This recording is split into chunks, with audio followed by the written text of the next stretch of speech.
everyone, and welcome back to the Superhuman Resilience Project, the show where we explore what it really means to heal, grow, and lead with adversity. I'm your host, Kara, and today we're diving into a topic that is essential in every workplace, every organization, and honestly, every relationship we have. Because here's the truth, no matter how many leadership books you've read, no matter how many certifications you hold, if your nervous system is operating from chronic stress or unresolved trauma or burnout or survival mode, it's going to show up in how you lead. It affects your decision making, it affects your communication, it affects relationships, and it absolutely affects the culture of the teams that we serve. And today we're talking about trauma-informed leadership, self-regulation, nervous system resilience, and the difference between merely coping and actually healing. And joining me is my buddy, Sarah Jensen, who has spent a significant time helping individuals understand the connection between leadership, emotional regulation, and sustainable well-being. Sarah, welcome back to the Superhuman Resilience Project. I'm thrilled to have you here today. Yes, I'm so happy to be here, and I really like this topic, so I'm really excited to get into this. Oh, Rob, I'm glad you could join us. I think self-regulation has become one of those terms people hear often, but I don't think really that people understand fully what that means. A lot of people seem to think that self-regulation means staying calm all the time, while others seem to think it means suppressing their emotions or somehow becoming unaffected by stress. But that's not really what we're talking about. Self-regulation is more about feeling overwhelmed. It's not about pretending that everything's fine. And it's definitely not about becoming emotionally numb to what's happening around us. What I've learned, especially from working with veterans and first responders and trauma survivors, is that self-regulation is really about recognizing what's happening within us and having the ability to respond intentionally instead of react automatically. So it's kind of that pause between the stimulus and the response. It's noticing when frustration and fear and anger or anxiety are showing up before they begin driving our behavior. Sarah, when you work with leaders and organizations, how do you define self-regulation? And what are some of the practical examples of what healthy self-regulation looks like in everyday leadership? So when we talk to our leaders, our administrators, our supervisors, our frontline staff about, that resiliency that we're looking for, the way I explain it is it's a skill. You have to practice it. It's not something you can do once and be completely self-regulated. It's just like any other grounding technique or coping skill. It's something you have to do over and over again. And there's a neurological basis to it. So we know that our parasympathetic nervous system, all those hormones and chemicals in our system, that is our brake system that helps us slow down when we're activated in that fight, flight, freeze, or fawn. When we get overstimulated and overwhelmed, if you're not stretching that muscle, if you're not practicing that skill, it's very easy for you to react rather than respond. So we really push that if you're going to be emotionally regulated, if you're going to be aware and calm enough to make good decisions in really crisis situations, then you have to practice that skill of slowing yourself down and using some of those self-care, self-wellness skills that we teach to make sure that we're practicing that every day. And it can be just something as simple as, I love that HALT tool, am I hungry? Am I angry, right? Am I lonely? All those things, just pausing for a second and processing that gives you that distance between the emotion and the decision you need to make. And we really stress that, practicing that with your system. Just like meditation, we give meditation a bad rap in law enforcement and being a veteran because we think it's soft and it's some guy on a hill, right? But in reality, it's just the practice of coming back to that breath or that practice of coming back to whatever it is you're focusing on. And the more you practice that, the more you can respond rather than react in difficult conversations, in difficult situations. Absolutely. So what do you think are some common misconceptions that people have about emotional regulation? If I survived it once, I can survive it again. Like, it didn't turn out horribly last time, so clearly I don't need to do anything different. But in reality is, like, you should probably do something different next time. We want, like, resilience. The core of that is not just surviving but thriving. It's, you can do better, be better in everything you do, and use it as an example to grow and learn from. But so many of us are just like, well, survived last time, so I'm fine. I can do this again next time. But every time, that's that, like, complex PTSD. That's that complex trauma that we see, or the vicarious trauma that we see, that keeps adding and adding and adding, and that just makes your system even more reactive every time something new gets added. So you might have been calm last time because you didn't have 800 rocks in your backpack, but now you're added 17 new traumas to that, and you're going to react differently. Right, and it is a lot like carrying weight. I mean, we use that metaphor a lot, but you might be fine with one incident or two incidents or three incidents, but gradually that starts to build up and your mind starts to go, what the hell is going on? Right? Why The are you brain, doing this to me? So it starts to rewire itself, and that really does put some stress on our prefrontal cortex and our amygdala, who seem to be fighting with each other a lot yeah, when because we're working in those high stress jobs. So, yeah, that how prefrontal can cortex wants to make the good decisions, wants to make smart decisions, but it keeps getting knocked offline by that amygdala that's like, oh my God, something's happening. What's going on? exactly? So, how can someone tell the difference between regulating their emotions and suppressing them?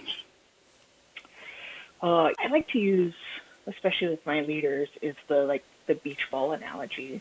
If you have those fun beach balls at the beach, you just blow them up, you fill them up with air, and it doesn't seem like a lot. But man, you try to push that underwater, it can get tiring after a while. And at some point, if you're not paying attention, that ball's going to pop back up to the surface. So when you are doing all this emotional regulation, trying to get yourself to a place where you're making good decisions, if you're spending so much time and energy holding that ball underwater, you do not have the time and energy to respond appropriately when stuff does happen. You have to take your conscious mind off that ball, and then it's just going to pop up, and then it becomes a problem. So it doesn't seem like much because it's just filled with air, right? But holding it down takes a lot of energy, and that's just wasted energy. Whereas it's so much easier to take that ball out of the water, let the air out of it, fold it up and put it in your bag and move on, than it is to continually have to hold it out underwater. What do you think are some of the signs that a leader may actually be dysregulated, even if they appear on the surface to be like highly successful? Because I've been there and I've done that. I was successful in my career and I moved forward, and at the same time I was actually very screwed up, Mm-hmm. and I hid that. So what are some signs that a leader may actually be dysregulated, even if they're still look on the surface like they're doing fine? When we teach being an empathetic leader, we're really talking about when you find yourself, you know, rewarding performance over people, you're losing the whole game. Right? It's got to be about your team. You can't do it without your team. You can't be a leader unless there's people to follow you. So when we start seeing those managers, those supervisors start micromanaging, losing trust in those people, like having to do it all because they don't think the other people can get it done or do it as well as them, when they're piling stuff on their plate. And the real one for me is, I see it most, is when we're making decisions just to make decisions, just to clear something off our plate. And it might feel like something little in that moment, but over time, those little decisions start creating their own small little fires because you're not giving it the time and attention that it needs. So those knee-jerk reactions just to clear stuff off your plate because you're overwhelmed is probably the most noticeable when a manager's starting to feel overwhelmed. I think it's such an important distinction because so many high performers become masters of functioning while they're struggling internally. They can produce, they can perform, they can achieve, but underneath it all, their nervous system may be operating at a level of stress that simply isn't sustainable. And that's what's going to lead us to our next topic. One thing we discussed often on this show is resilience, because Well, it's important. I mean, let's just face it, resilience is important, and I don't think a lot of people really understand it. Resilience isn't just mental toughness. It's not white knuckling your way through life, and it's not pretending you're okay when you're not. Real resilience involves capacity. The capacity to experience stress without becoming consumed by it, the capacity to recover, and the capacity to adapt. And from what we're learning through neuroscience and trauma research, is that resilience is deeply connected to the health and flexibility of our nervous system. For leaders, this matters because people are constantly looking to them for cues about safety, stability, and direction. If a leader's nervous system is perpetually activated, then that energy, like you were talking about before, often spreads throughout the entire organization. Mm-hmm. So, what does nervous system resilience actually mean, and why is it an important component of effective leadership? Yeah, it's like when people talk about resilience, the first thing I always hear is like, oh, it's your ability to get back up. And it's more than that. It's your ability to get back up and then rest and then move on and then do better next time. So if we go back to that backpack analogy where we're carrying all those heavy traumas or heavy rocks, it's about having a backpack that's at bare minimum, at least only half full. It's to have room to put new stuff in so that you can move forward. Because if you don't have any room in your backpack and you can't fit one more thing in, then you can't bounce back, right? That's when it knocks you down and you can't get back up because you can't lift up your rock anymore. So when you're being resilient and you're practicing like being mindful, you're practicing slowing down, you're practicing doing some of those self-care things, what you're doing is you're taking some of those rocks out so that when you do get hit with something big, you have space to put that, even if it's just for the moment, so you can be that rock star and be successful and be productive. And then when you have that chance to sit down and rest, you can start going through your bag again. But if you don't have that capacity, you're not going to be able to get back up. And what do you think are some of the indicators that a leader's nervous system is overloaded or operating in that survival mode that we hear people talking about? Oh yeah, the inability to take feedback, the inability to any kind of criticism whatsoever, the inability to listen is what we see a lot of. Is they're so busy trying to produce, they're so busy trying to be at the top of the game, they're so busy trying to lead that they're not listening to those around them who probably have more insight into what's happening. Even if they are a new person, they could be seeing something that you just missed because that's the way you've always done it. But you can't hear any of that stuff because you're so one-track minded. I know back in the day when I was experiencing some of my massive amounts of stress on a daily basis, I think that I kind of felt like my give a damn was busted. But the thing is that I cared so intensely and so deeply about what we were doing. But yet I was so overwhelmed that I just couldn't feel like I could give a shit about it. And I don't like saying that because it made me feel at that time like I was failed. Those were the days when I would go home from work and like literally cry myself to sleep because I was just so tired.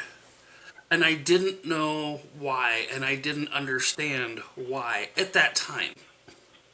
So I know that builds up in people, and that chronic stress affects our leadership abilities, our effectiveness over time. So what are some ways you think that leaders can begin strengthening their nervous system resilience without adding more pressure to their already busy schedules?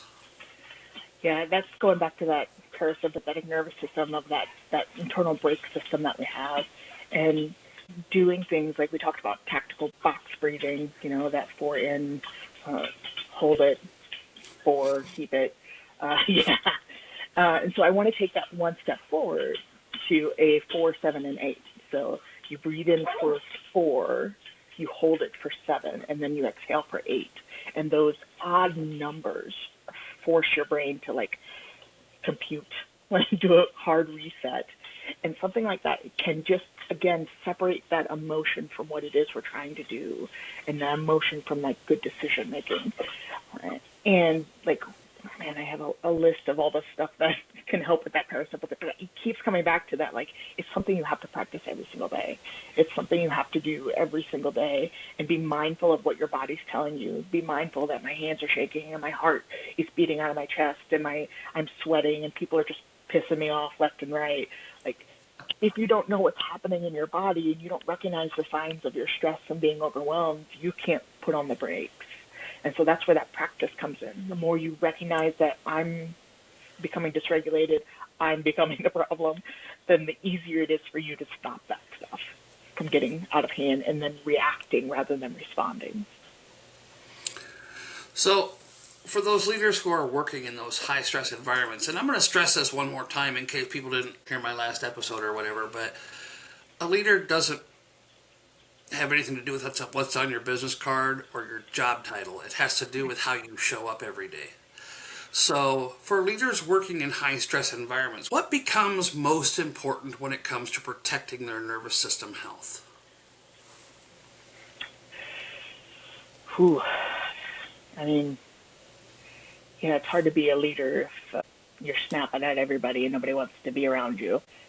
So if that's what you want to do, if you want to be the CEO, if you want to be the squad leader, if you want to be that person that people look up to, you have to be setting that standard and practicing what you preach.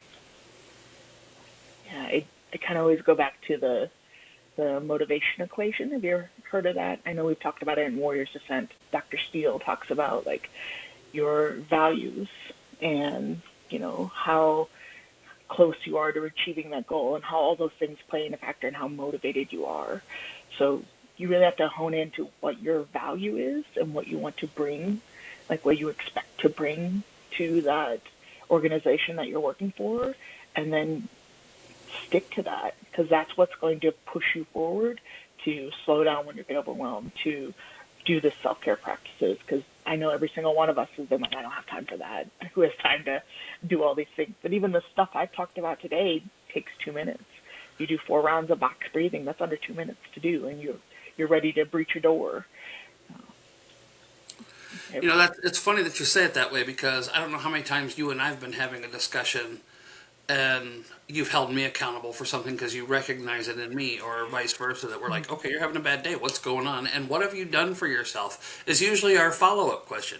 What have you done for yourself that day? Folks, self-care is not selfish. I'm telling you that right now. It's vital to survival in high stress environments. One of the things that I find fascinating is that many people become incredibly skilled at coping with stress. I mean, they're good at it. In fact, some of us become so good at coping that we don't even realize we're carrying wounds that still need attention. And that's where the next part of our conversation becomes incredibly valuable. I think this is a distinction that deserves a lot more attention because coping isn't bad. In fact, coping strategies are often what help us survive difficult seasons of our life. The problem comes when survival becomes our permanent way of living. Many people are functioning, they're showing up to work, and they're taking care of responsibilities, but internally they're exhausted, they're disconnected, they're carrying unresolved stress, grief, trauma, emotional pain. I've heard this so many times when I'm mentoring others that people feel like they're physically there for their families and the people they care about, the people that they work so hard to take care of, but they don't feel like they're there. So they're physically there, but they're not. And a lot of people, I think, experience that. And because they're still functioning, nobody realizes how much energy it takes to just get through the day. So, how would you explain the difference between coping and healing?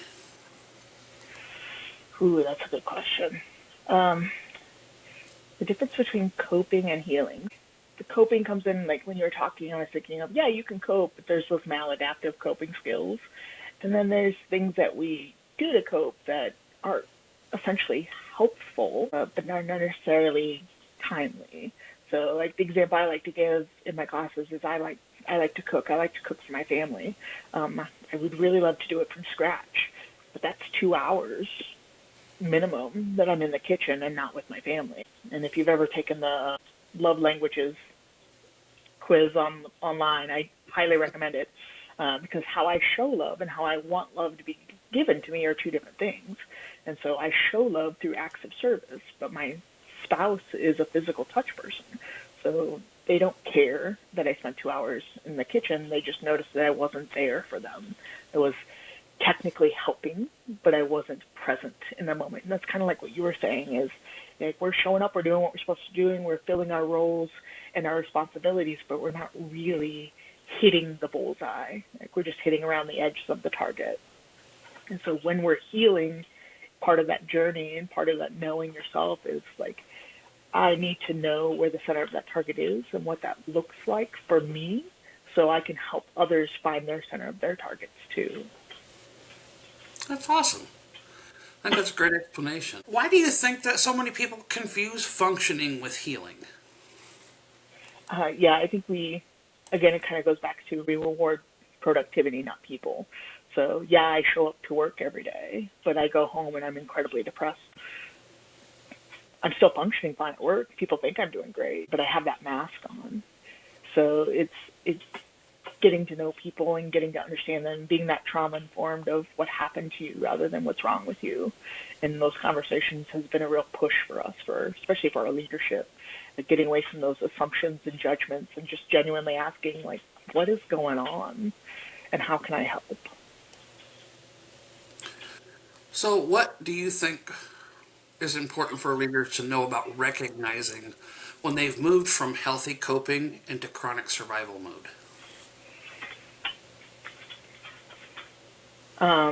You can be successful and be in chronic survival mode. Two things can be true at once. I mean, that's the whole basis of dialectical behavioral therapy, right? Two things, you can hold two things at once. Just because you are productive, just because you are killing it, quote unquote, doesn't mean you're not suffering and doesn't mean that you can't ask for help. And it's so important for us to, like, especially when we talk to our supervisors and our managers, to like have that mentor, have that person on your level that you can talk to, have that peer that you can reach out to who are going through the same kind of stuff that you are, because no one else kind of understands. And especially the higher you go up in rank, the higher you go up in a company or in an institution, that pool of people that you can really reach out to is smaller and smaller and smaller. So it's so important that when you recognize that stuff, that you're at least talking to somebody who gets it. So, you were just kind of hitting on that, and I want to take it just a little bit further. What role does self awareness play in moving from that I'm just coping to genuine healing? It's a tactical battle plan. Like, I can have a general area that I need to cover and like know where my points are that I need to fire on if I'm talking about my field of fire. But having an actual battle plan on how to achieve that objective or actually get to where I'm going, that's what we're talking about when we're talking about self-care, is not just knowing, it's having an action plan and moving forward and doing that. Right, absolutely. And I think that I'm glad you said it like that because that's going to move us right into our next segment. So, the encouraging part of all of this is that healing does not require perfection. It doesn't require a complete life overhaul. Most often, healing comes in little, small, intentional practices that we repeat consistently over time. And again, that brings us to our final topic. I think one of the challenges people face is that they hear conversations like this and they immediately think they need to make dramatic changes. And yes, maybe they do see that, wow, I'm lost and I need to change that, and maybe that feels big. But sustainable transformation usually comes from daily habits, just small practices or consistent awareness or moments of intentional regulation throughout the day. And when leaders learn to care for their nervous system proactively instead of waiting until they're overwhelmed, everything changes. Decision making improves, their communication improves, their relationships improve, and perhaps even more importantly, leaders can create environments where others feel safer and more supported. And that's so crucial in any work environment. Mm-hmm. So, what are some daily practices you recommend for leaders who want to build sustainable, trauma-informed leadership habits? Whew, just being able to pause. Like a big breakthrough I had recently was had 40 people in class and they were all kind of doing their own thing, and I was about to lose my ever loving mind. And right as I was getting ready to tell somebody how I felt about the situation, I was able to stop and say, you know what, I'm an adult and we'll figure this out and we will still get to our objective. So here's what we're going to do. And being able to stop in that moment and then watch everybody around me go, oh, okay. Because I'm kind of an emotional person and I have a big mouth. So I usually tell people the way I feel. So being able to stop in that moment and be like, you know what, I'm an adult. We're going to figure this out. I'm going to use the 4 A's of stress management. I'm going to avoid what I can, alter what I can't, accept what it is, And in that situation, like, I didn't realize the effect that it had on the people around me. And I had several people come up to me later and be like, I wish I could do that, where I can just stop and be like, you know what, I'm an adult. I'm a grown person. I can take care of my own emotions and act appropriately in those situations, and letting people around you see you in those moments of just feeling vulnerable and still being able to respond appropriately because you've been practicing those skills and you know what you're supposed to be doing. So many of those things you just said just resonated with me. I've been there. Yeah, yeah. I've been in a room full of other adults and thought to myself, who's going to be the adult here? I need All an right. adultier adult sometimes. And What practices provide the greatest return on investment for someone who only has a few minutes each day? Like, you've already talked about box breathing, but like, I like to just stretch, just literally intentionally stretch my body out. So, what other kinds of practices can happen in just a few minutes each day that can really make a difference? oh yeah, you put me on the spot too, and I was just teaching this. I'm a big fan of like temperature regulation, so like really pulling in my senses. So you've heard of the 5, 4, 3, 2, like 5 things you see, 4 things you hear, like all those kind of things. But really pulling into my senses in those moments when I want to be mindful, when I want to be here. What is it I'm feeling internally and what I'm feeling outside? So one of my favorite ones is just having a cold bottle of water in my little mini fridge, holding that in my hand, taking a cold drink, being mindful in that moment. It takes 30 seconds, and I've regulated my nervous system. I've gotten that pause in there, and I'm able to make good decisions again because I got like the prefrontal cortex working for me again. And it's just something simple as being mindful in that moment with that cold bottle of water is an excellent way to do that. And then there's another great one for supervisors is just, man, taking a second to decompress, taking some time, whether that's, blaring the music with the windows down on the way home before you step through that door and bring that stuff home to your family, whatever that looks like for you, take that time to decompress. Don't go straight from work or straight from the office or straight from the field home and take that stuff home. Give your body a chance to reset, restart, and move on to the next objective. All those don't take a whole lot of time. We think of a lot of self-care as like, oh, I need to go on vacation, or I need to take an hour-long bubble bath, or I need to do all these things. Man, just holding an ice cube in your hand can regulate you when you have extreme anxiety or you're extremely upset. Just that temperature and that intensity of it. Really, what you're bringing up, these are all things that kind of bring you back to yourself. They Yes. make you think, what am I feeling right now? What am I seeing right now? What am I hearing right now? And you're concentrating on those things instead of all the noise that's around. Yeah, and it all kind of leads back to that, what is mental health? It's how we think, how we feel, and how we behave, right?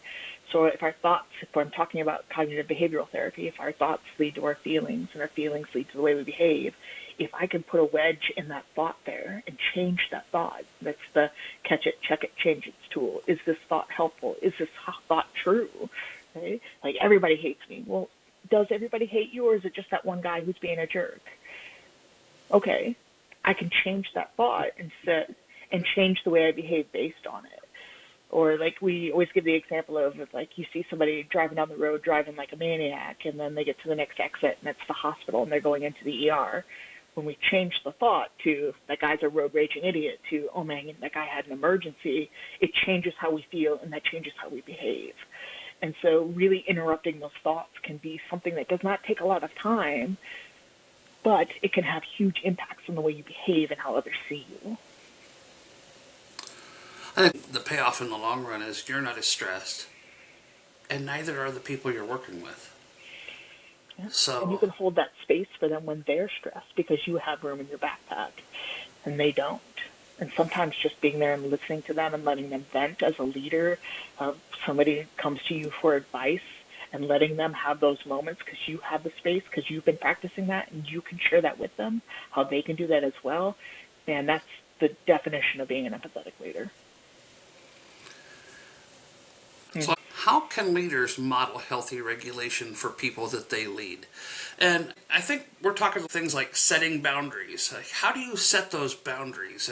And what other types of healthy regulation can you emulate for people to follow? Oh, yeah, I just had a really great conversation with a captain about taking stuff off his plate and just like giving those people below him the opportunity to try something new and learn something new. And in really having that conversation with them, like, I'm not just getting rid of this because, it's your turn. I want you to have that opportunity. And it's important for me to have room for whatever crisis or to mentor and do things I want to do too. And so by showing the ones below you that you don't have to say yes to everything all the time, that you don't have to be the high performer all the time, and you can still be successful while in that mentoring phase, you can do both. And really teach them and lead by example that if your plate's overflowing all the time, you're not really doing anything. You're just kind of running in place. Mm-hmm. Take some of that stuff off. Give yourself time to breathe. Show others that they can do the same for them, and then teach them how to do it. If someone listening today wanted to begin implementing just one new practice this week, where would you encourage them to start? Yeah,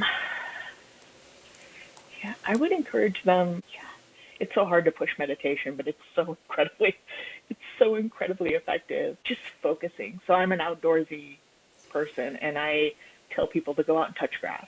I want you to take your shoes off, put your feet in the grass, feel what the grass feels like. Is it the hard crabgrass or is it the soft golf grass? And just be in that moment for a second and push your toes into the dirt and ground yourself in the literal earth for 5 seconds, 10 seconds, for a minute or two. If I could get everybody to just touch a tree from now, go outside and touch some grass or touch a tree, you'd be surprised how that adjusts your mood.